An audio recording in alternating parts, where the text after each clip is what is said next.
तो कैसे हो मेरे प्यारे भाइयों। मैं आशा करता हूँ कि आप एकदम अच्छे होगे और अच्छे से अपनी पढ़ाई लिखाई भी कर रहे होगे। तो मेरा भाई, जैसा कि आपको पता है कि मेरा अभी जो चैप्टर चल रहा है ये केमिस्ट्री का 10th की केमिस्ट्री चैप्टर 1 रासायनिक अभिक्रिया। तो कल हमने रासायनिक अभिक्रिया के बारे में जाना और समझा।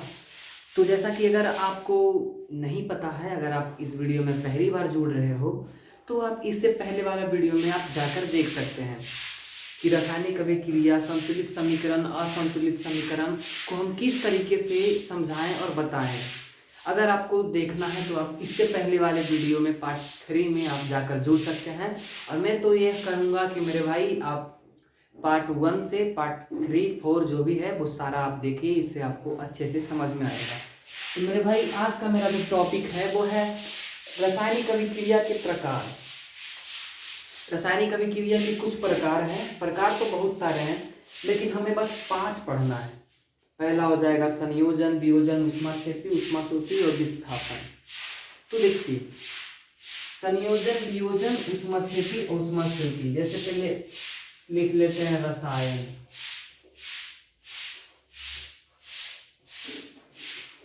रासायनिक अभिक्रिया,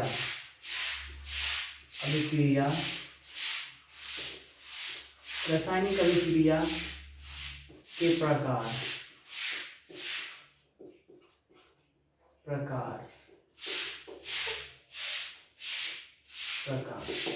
तो इसमें हमें मात्र 5 पढ़ना है। पहला हो जाएगा संयोजन,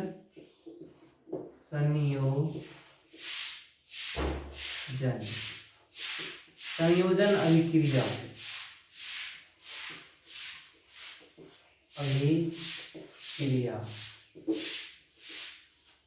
दूसरा हो जाएगा वियोजन अभिक्रिया,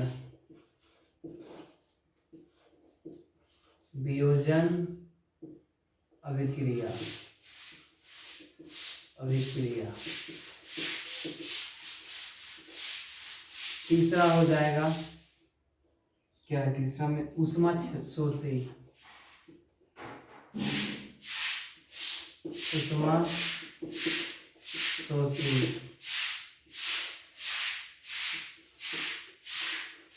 अभिक्रिया। और चौथा हो जाएगा ऊष्माक्षेपी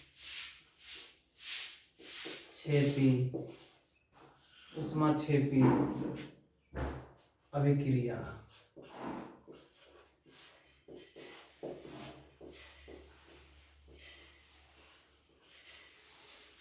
और 5वां हो जाएगा विस्थापन।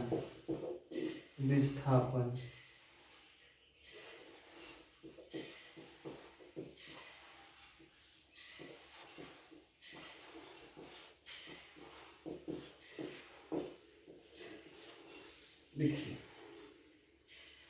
इसका प्रकार तो बहुत सारा है, लेकिन हम सिर्फ 4 या 5 प्रकार समझेंगे। इसमें कि सबसे इंपॉर्टेंट ये वाला है और ये वाला है। ये चारों बहुत ज्यादा इंपॉर्टेंट है। इंपॉर्टेंट ये भी, सॉरी, हाँ, संयोजन अभिक्रिया, वियोजन अभिक्रिया, ऊष्माक्षेपी, ऊष्माशोषी। हाँ, ये पांचों का पांचों इंपॉर्टेंट है, बहुत ज्यादा इंपॉर्टेंट है ये पांचों प्रकार। तो इसके शायद कितने हैं प्रकार, तो बहुत सारे हैं। कैसे में हो गया, 1 2 3 4 5 6 7 8 9 10 11 12 13 14 15 16 17। इसका प्रकार 17 है, लेकिन हमें पढ़ना 5 है, क्योंकि वो 17 से कम पूछे जाते हैं, लेकिन ये पांचों बहुत ज्यादा पूछे जाते हैं। और ये पांचों में सबसे ज्यादा संयोजन, वियोजन, विस्थापन और ऊष्माक्षेपी, ऊष्माशोषी, मतलब ये पांचों अपने आप में आपका एक मजबूत तलवार है। तो संयोजन अभिक्रिया को पहले हम समझते हैं। संयोजन अभिक्रिया क्या है? देखिए, संयोजन अभिक्रिया जैसे में A प्लस B क्या हो जाएगा, A प्लस B क्या हो जाएगा, AB। A plus B AB हो जाएगा, और B बराबर A प्लस B। और देखिए अब इसके में आप एक चीज और देखिए, ए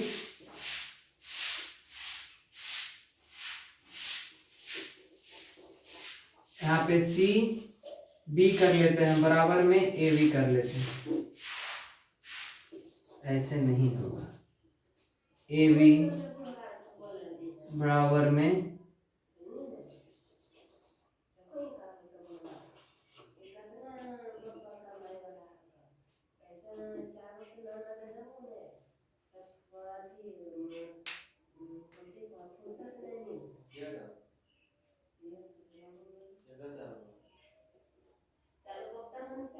ए प्लस बी बराबर ए बी बरा ए, देखिए ये हो गया, क्या हो गया पता है, ये वाला जो है ये संयोजन अभिक्रिया का उदाहरण है।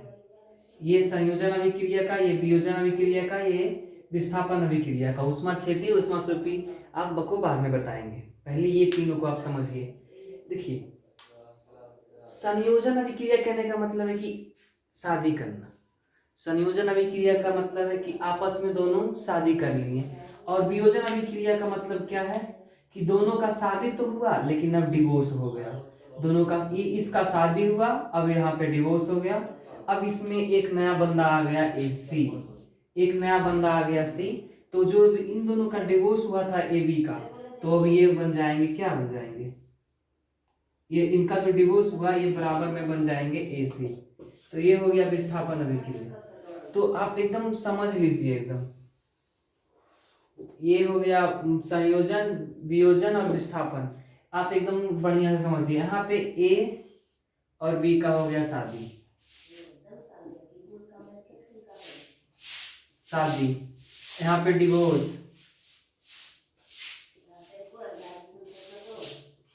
डिवोर्स, और यहाँ पे दोबारा शादी, तीसरे के साथ शादी हुई पर दूसरे के साथ। आप समझ गए संयोजन अभिक्रिया, वियोजन अभिक्रिया, विस्थापन अभिक्रिया में क्या फर्क है। संयोजन अभिक्रिया शादी किया, संयोजन अभिक्रिया में दो व्यक्ति का शादी होगा। मान लो कि बबलू और डब्लू, इनको मिटा देते हैं। हाँ यहाँ पे मान लीजिए संयोजन अभिक्रिया में बबलू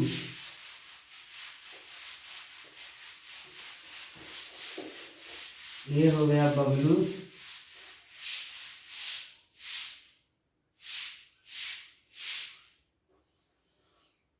बबलू हो गया ये, और ये हो गया डब्लू।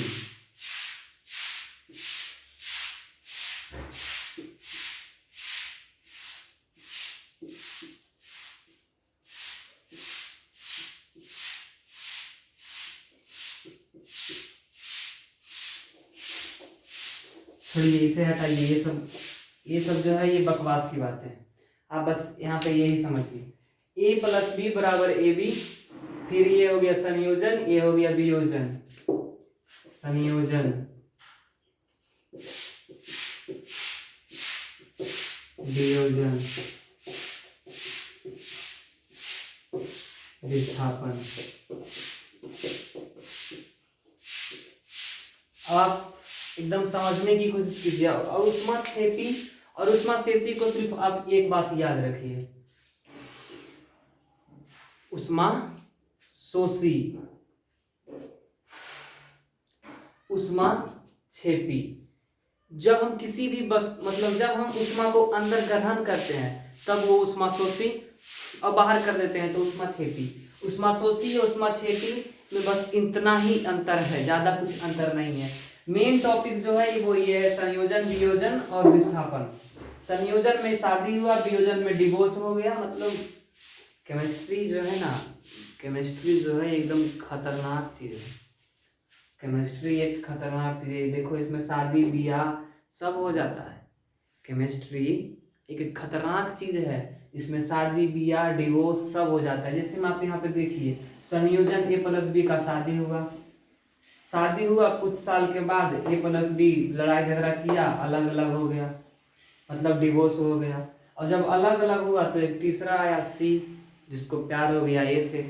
तब ए सी यहाँ पे कर लिया शादी और बी को बेचारा को छोड़ दिया सिंगल की, जा बेटा तुम रड़ुआ मरना।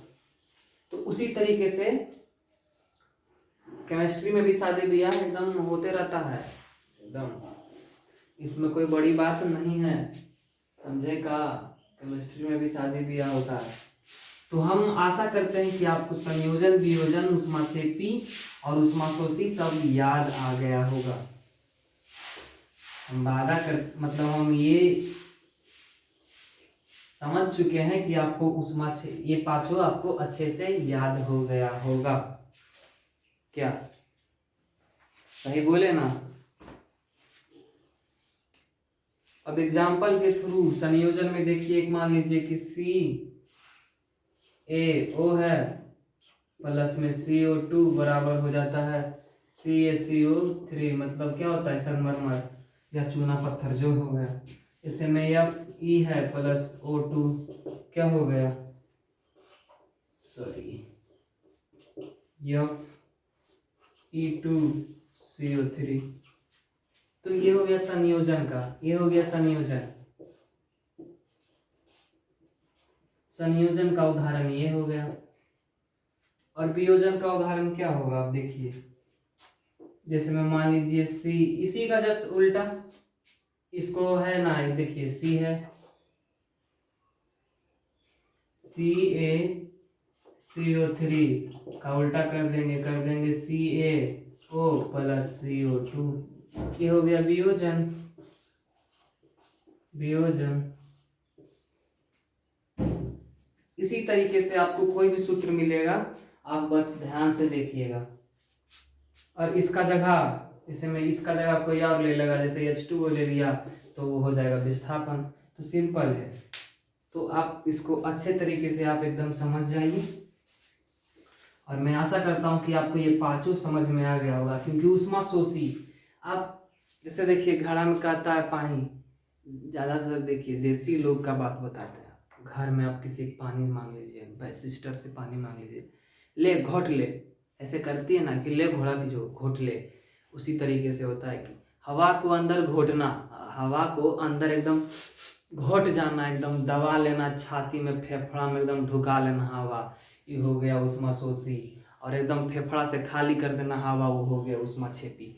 तो ये कुछ ज़्यादा है नहीं, आप इससे ज़्यादा टेंशन लीजिए नहीं, काम आपका हो जाएगा। विस्थापन व उभय विस्थापन, जब दो यौगिक अपने आयनों की अदल बदल करते हैं, यौगिक का निर्माण करते हैं, तो इस प्रकार की अभिक्रिया को विस्थापन या द्वयस्थ विस्थापन कहते हैं। उदासीन अभिक्रिया, वैसा रासायनिक अभिक्रिया जिसमें अम्ल एवं क्षार अपने आयनों का अदला बदली कर लवण एवं जल बनाते हैं, उसे उदासीन अभिक्रिया कहते हैं। बाप रे, एकदम खतरनाक।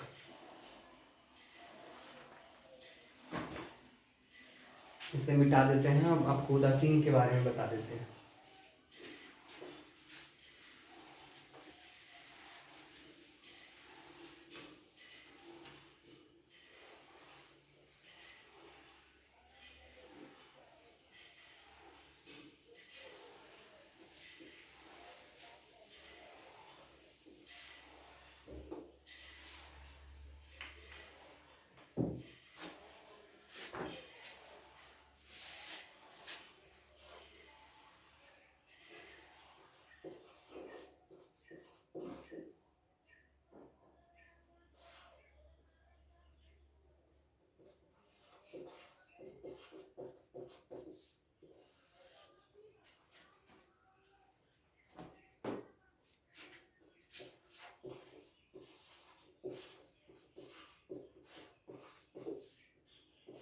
देखिए ये भी एक बहुत इंपॉर्टेंट है। पहले तो आप ये उदासीन जानिए। जैसे मान लीजिए कि एक हो गया, ये हो गया, ठीक है, ये हो गया 7, ये 1 2 3 4 5 6 हो गया, 8 9 10 11 12 13 14। आप आपको इससे हम क्या समझाने का कोशिश कर रहे हैं, इस साइड वाले ये देखिए उदासीन हो जाएगा, उदासीन। सात, शुद्ध जल को भी सात कहते हैं और उदासीन को भी सात कहते हैं। शुद्ध जल का पीएच मान, जल का पीएच मान 7 होता है और उदासीन का पीएच मान भी 7 होता है। लेकिन ये वाला जो है 8 से इधर सब क्षारीय होता है, क्षारीय। और 7 से इधर सब अम्ल होता है, अम्लीय कह सकते हैं या अम्ल कह सकते हैं। तो क्या आप एकदम समझ सकते हैं। और जिसमें ये सब हो उसे उदासीकरण का भी अभिक्रिया कहते हैं। एकदम आप देखिए, एकदम इजी कॉन्सेप्ट से हम आपको समझा दिए। उदासीन अभिक्रिया किसे कहते हैं? वैसा अभिक्रिया जिसमें अम्ल एवं क्षारीय दोनों ही हो उसे उदासीन अभिक्रिया कहते हैं। यह अभिक्रिया के दौरान जल एवं लवण बनाते हैं, जल एवं लवण बनाते हैं। लवण कहने का मतलब है कि ये अम्ल है, HCl अम्ल है, ठीक है। HCl अम्ल है, या प्लस करते हैं, HCl प्लस NHO क्या है, NaO,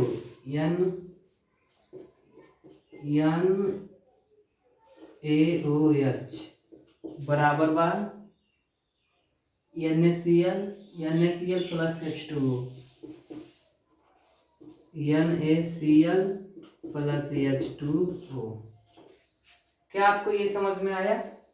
ये लवण है, सॉरी ये अम्ल है और ये लवण है। देखिए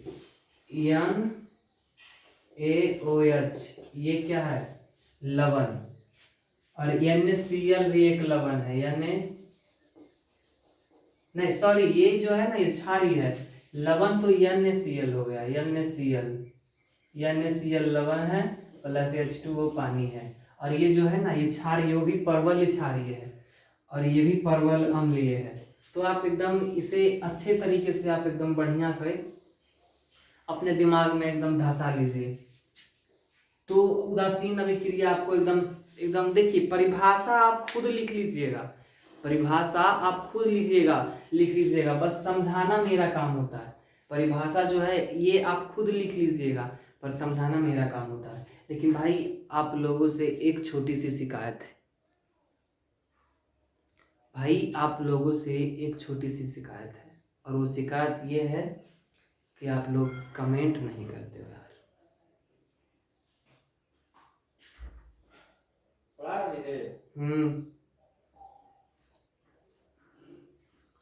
आप लोग कमेंट नहीं करते हो यार। वीडियो देखो तो कमेंट कर दिया करो, मुझे कैसे पता चलेगा कि मैं क्या पढ़ा रहा हूँ, गलत पढ़ा रहा हूँ, सही पढ़ा रहा हूँ, मेरा पढ़ाने का एक्सपीरियंस कैसा बनता जा रहा है, मतलब डाउन है, लो है, अच्छा हुआ, सुधार हुआ। आप कुछ तो बताइएगा ना मेरे भाई। आप लोग सिर्फ वीडियो देखते हो, कमेंट करते नहीं हो। 40-50 लोग रोज़ वीडियो मेरा देखते हो, क्या 40-50 लोगों में से एक लोगों को भी कमेंट करने में दिक्कत आ जाती है? तो आप कमेंट कर दीजिए मेरे भाई, प्लीज़ आपसे रिक्वेस्ट है मेरा कि आप कमेंट कर दीजिए। और हम देखिए आपको एक चीज़ बता देते हैं, उदासीन तक आपको हम आज बता दिए, अब इसके आगे कल बताएंगे। आज हम आपको उदासीन तक ही बताकर छोड़ देंगे, इसके आगे की टॉपिक को हम कल बताएंगे मेरे भाई।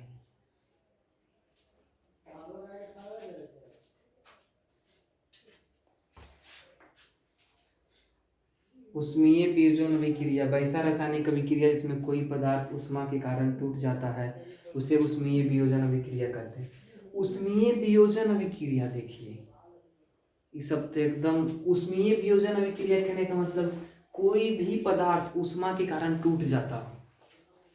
कहने का मतलब है कि मान लीजिए एक कांच का गिलास है, उसमें आप इतना अधिक उष्मा भर दीजिए, इतना अधिक उसे गर्म कर दीजिए और फिर उसे अचानक ठंडी में छोड़ दीजिए, क्या बोलता है, वो टूट जाएगा। हो सकता है वो चनक जाए। चनकने का मतलब आप जानते हैं ना कि आप अभी लालटेन का एक जमाना था, लालटेन, आरजेडी नहीं, लालटेन। आरजेडी का फैन फ्लोइंग बहुत है, इसमें कोई गलत बात नहीं। लेकिन आपको देखिए ये जो लालटेन होता है ना, लालटेन, इसमें पहले पढ़ाई कर रहा था तो उसका अक्सर शीशा गर्म होने के कारण टूट जाता था उष्मा के कारण। वही है उसमें ये वियोजन अभिक्रिया, समझे, उसमें ही वियोजन अभिक्रिया। तो आज हम यहीं तक रहने देते हैं। और अगर आपको वीडियो अच्छा लगे तो प्लीज़ भाई वीडियो को लाइक कीजिए, चैनल को सब्सक्राइब कीजिए, और कुछ कीजिए या ना कीजिए कमेंट जरूर कीजिए। धन्यवाद।